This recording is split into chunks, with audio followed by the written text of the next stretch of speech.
जो चुनाव परिणाम अभी तक सामने आए हैं, पहली प्रतिक्रिया ये है कि अहंकार को चोट लगी है, बहुत बुरी तरह तानाशाही को चोट लगी है, व्यक्ति केंद्रित विमर्श को चोट लगी है और जन सरोकार के मुद्दों से भागने वाले को चोट लगी।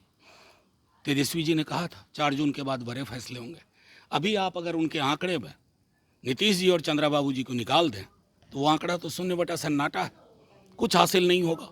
और जैसा तेजस्वी जी ने भी कहा था कि 4 जून के बाद बड़ा फैसला होगा, हम नीतीश जी के विरोध में जरूर रहे हों, साथ में भी काम किया है, लेकिन हमें ये पता है कि नीतीश जी की राजनीति आत्ममुग्धता के खिलाफ है, तानाशाही प्रवृत्तियों के खिलाफ है, फैसिज्म के खिलाफ है और जो भी वो फैसला लेंगे उसका एक सकारात्मक संदेश जाएगा। इसलिए आप दोनों बयानों को जोड़ के देखिए जो तेजस्वी जी लगातार बीते कुछ दिनों से कह रहे हैं, 4 जून के बाद आप बड़े फैसले देखेंगे।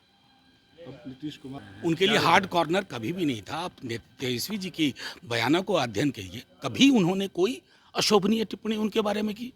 कभी नहीं किया। भाई, हम राजनीतिक विरोधी हैं लेकिन वो अभिभावक भी हैं और मैं समझता हूं कि उसी दृष्टिकोण से आप देखिए, क्योंकि इस गठबंधन को बनाने में भी उनकी बहुत बड़ी भूमिका थी। इंडिया गठबंधन की सीमेंट उन्होंने डाली थी, नींव की। लेकिन बिहार में जितना आप लोग मेहनत किए थे उस अनुरूप परिणाम नहीं आया। अभी आप जल्दबाजी कर रहे हैं, थोड़ी बहुत स्लो चल रहा है। पता नहीं आप लोगों को खबर है या नहीं, हमने इलेक्शन कमीशन से भी आग्रह किया कि वोटिंग 2-2.25 लाख से ज़्यादा कहीं भी 40 में नहीं हुई। हो जाएगा ना, 3:30-4 बजे तक आपको स्पष्ट हो जाएगा।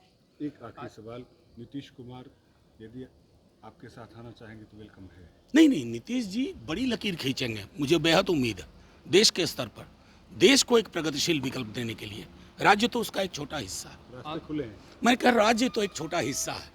अभी के रुझान के हिसाब से सिर्फ आरजेडी को 3 सीटें मिल रही है। अभी आप देखते रहिए, मैंने अभी इनके प्रश्न के जवाब में दिया था कि 3:30-4 बजे तक दीजिए, क्योंकि पूरे देश के बिलग बिहार में हमारी जो काउंटिंग है वो बहुत कम हुई है अभी।